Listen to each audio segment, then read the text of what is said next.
My name is Clinton Wilcox.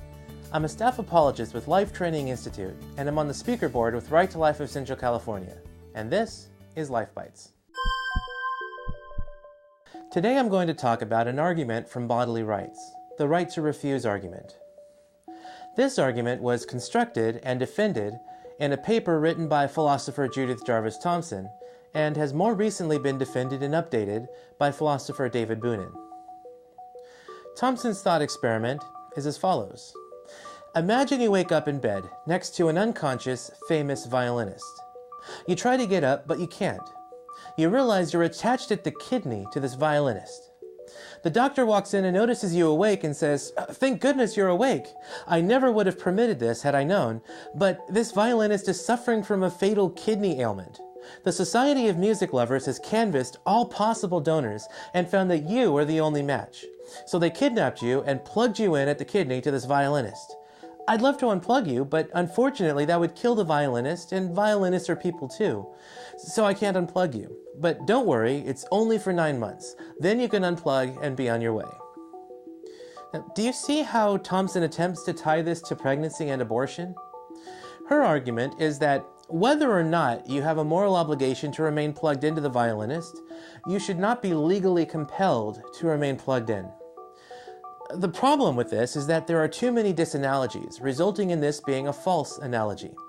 I'll cover just the 3 most important ones. The first disanalogy is the parent versus stranger distinction. In Thomson's violinist scenario, the violinist is a complete stranger. But in the case of pregnancy, the unborn organism is her own child.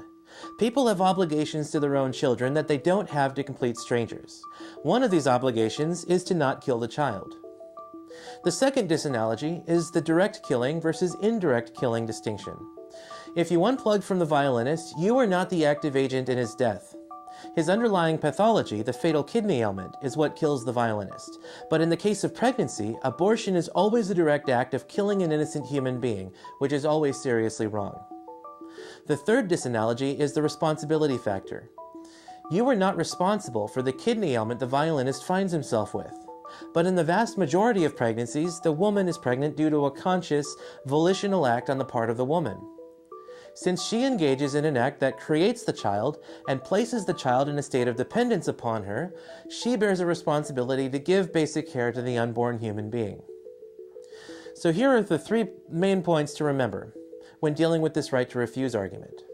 The parent versus stranger distinction, the direct killing versus indirect killing distinction, and the responsibility factor. I'm Clinton Wilcox. From everyone here at Right to Life, thank you for watching, and we'll see you in the next one. All right, well, that was a really interesting thought experiment. There's a lot of disanalogies that you didn't include. You were able to touch on 3, but let's talk on a few more that you think should be included in this conversation. Okay, well, yeah, there are several disanalogies. 3 of them I touched on in the video. I talked about the parent versus stranger, that the unborn child is the child and not a perfect stranger, and you have different obligations to your children than you do to strangers.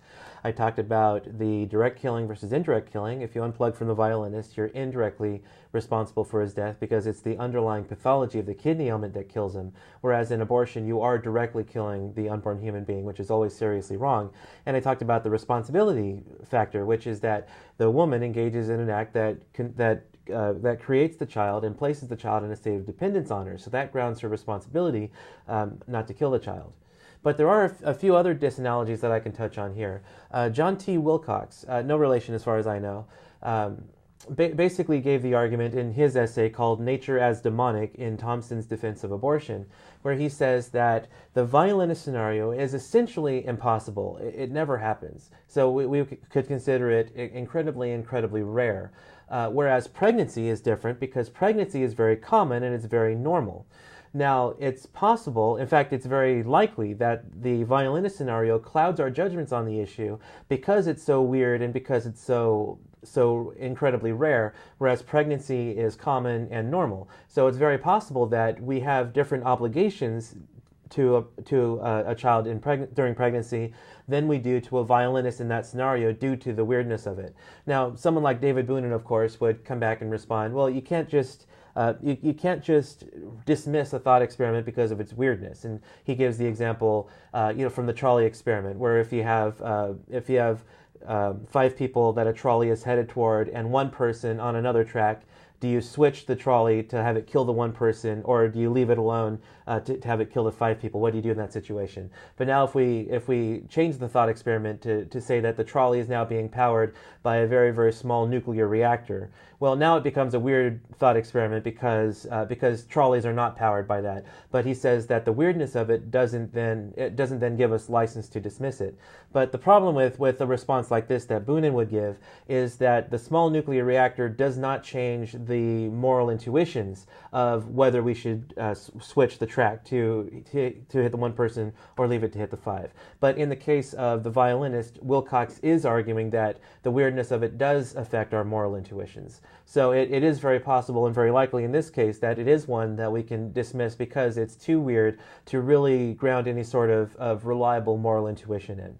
So that's one additional disanalogy we can mention. Another one is what they call the reverse violinist. And this was a thought experiment that was concocted by Tony George and Trent Horn, both formerly of Justice for All. And they were thinking upon the violinist, and they realized that the violinist scenario is looking at it from the perspective of the pregnant woman. But what if we were to look at the violinist scenario from the perspective of the unborn child? So forget the thought experiment that I talked about in the video. Now let's change the thought experiment a little bit. You wake up one morning and you're in bed with this unconscious famous violinist, and you think, you know what, I didn't agree to this, so I don't have to stay here. So you unplug from him, you get up, and as you start to walk away from the bed, you start feeling dizzy and kind of woozy, like you're about ready to vomit. And the doctor rushes in and says, hurry, back to bed, plug yourself back in, which you comply, and once you plug back in, you start to feel better. And the doctor says, I'm glad I caught you in time. You can't unplug from the violinist. If you do, you're going to die. I never would have permitted this had I been aware of it, but the violinist is a member of the Society of Musical Pranksters. And what they do is every so often they select a victim and they plug themselves in, and it just to kind of, because this is just kind of how they get their jollies. But unfortunately, this process also kills whoever they plug into. And so you remain in bed plugged in because if you don't, you'll die. But then the violinist wakes up and says, you know what?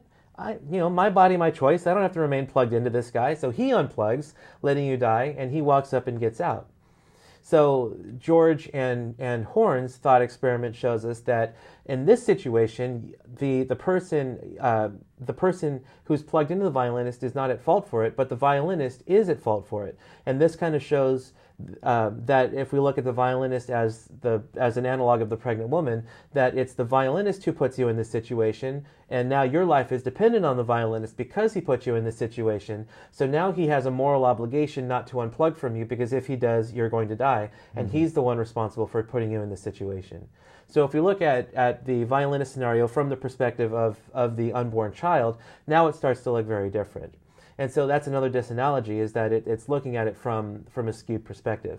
And so the third disanalogy now is that you're not simply unplugging from the unborn child, you're actually dismembering the unborn child. So in the case of surgical abortions, it's not the case that you're simply unplugging and allowing the child to die from a prior pathology.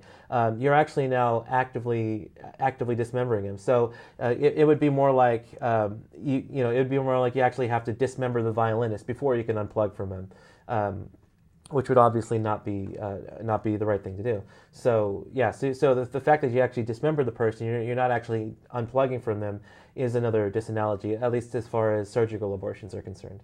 So that's one of several bodily rights arguments, the right to refuse, right? What other ones are there out there that you've seen and you've kind of talked about and refuted? Well, this is why it's important to ask clarification questions when you're talking to a pro-abortion choice person, because there are at least two other things they could mean when they talk about a bodily rights argument. They could mean the right to refuse angle, that a woman does not or should not be legally forced to remain as life support for an unborn child that she has in her womb. Another thing that they might mean is that the child is in the womb, it's not even out in the world yet, so it's not even a person, or it's not something with intrinsic value. And for someone who goes that route, then I give the substance view argument, or I would press that person a little bit on why being in the womb makes you not a person, and the travel outside the womb suddenly bestows personhood. So I would go that route with someone like that. But then there's another type of bodily rights argument that someone might be trying to make, and it's called the sovereign zone argument. In fact, Trent Horn, who is with Catholic Answers, actually we credit as making this distinction between bodily rights arguments, the sovereign zone and right to refuse.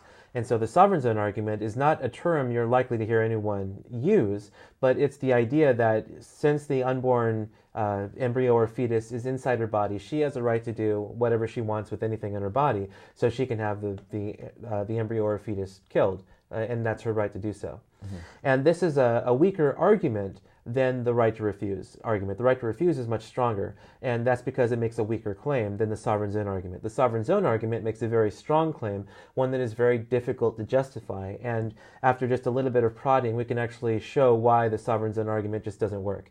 Number one, most pro-choice people agree with pro-life people that there should at least be some restrictions on abortion. Late-term abortion should be illegal. Sex selection abortions should be illegal. Frivolous abortions should be illegal. Like, she's 9 months pregnant and wants to fly overseas to Italy and has an abortion. Those kinds of abortions should be illegal. But if the sovereign zone argument succeeds, then you would have to admit that all types of abortions are morally permissible. And even though you might find one distasteful, it wouldn't be wrong for another woman to have that kind of abortion, which most pro-choice people would not be able to agree with us on, because they have these convictions that there should be some restrictions. At least some, limitations to that. Yeah, exactly. Yeah, and then there are other scenarios we can offer, like thalidomide, which was a cancer treatment drug that was prescribed for pregnant women to ease morning sickness, but it was later discovered that it caused severe birth defects. And so we can ask them, if a woman procures thalidomide on the black market, leaving aside the legal question, is there anything morally wrong with what she did if she takes thalidomide to ease her morning sickness, knowing that it might, or knowing that it very, I think it's pretty sure that it will. I don't think it's really a chance. I think it will cause some kind of defect. So even knowing that it will cause a defect, and she takes it to ease her morning sickness, is that permissible? And of course, most people will say no. And there are other scenarios that are even more gruesome that we could go to. But those two should suffice to show to at least most people with a normal functioning conscience that the sovereign zone argument just doesn't work. Yeah, you can't just do anything to the person that's living within you, right? Because it's within you, it's inside of you, right? And that's the whole argument. In fact, Frank Beckwith, who I mentioned during the substance view argument, or it might have been Chris Kaiser, but I think it was Frank Beckwith, gave a response to this kind of idea, that just being inside someone's body means that we can treat you however you want.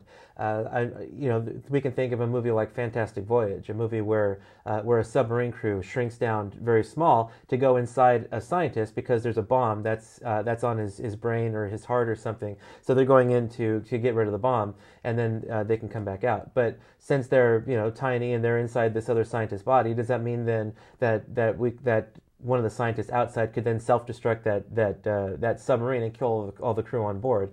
Well, obviously we would say no, that wouldn't be right. Even though they're now inside the body of another person, we would still say that that's not right. So yeah, there are any number of situations you can concoct, especially from science fiction. That's one of the reasons I enjoy science fiction so much, is because of the situations that they arise and allow us to explore these various kinds of philosophical ideas and things. I saw something very similar, but I was on the Magic School Bus, and they shrink the school bus, and then they shrink it like a tablet and go through the body. Yeah, I think I saw that one too. Yeah, I was a child. Yeah, right. Like 2 weeks ago. Oh, right. I have kids. That's true. All right, Clinton, I think that's all the time we have left in the show. Thank you so much for joining us. I think it was a lot of help, and really made these two videos, I think we broke it down a little bit better, made it a little bit more understandable. Yeah. And I hope that all our viewers can take these arguments and ways of sharing the pro-life message and share them with their family and friends and any pro-choice and pro-abortion person that you might know. So if you have any questions, please find us on Facebook. You can ask us there. Clinton, if they want to reach you personally, can they do that? Well, yeah, they can find me on Facebook, or they can email me at my Life Training Institute email address, which is clinton@prolifetraining.com. Awesome. Well, thank you, Glenn, so much, and that's all the time we have.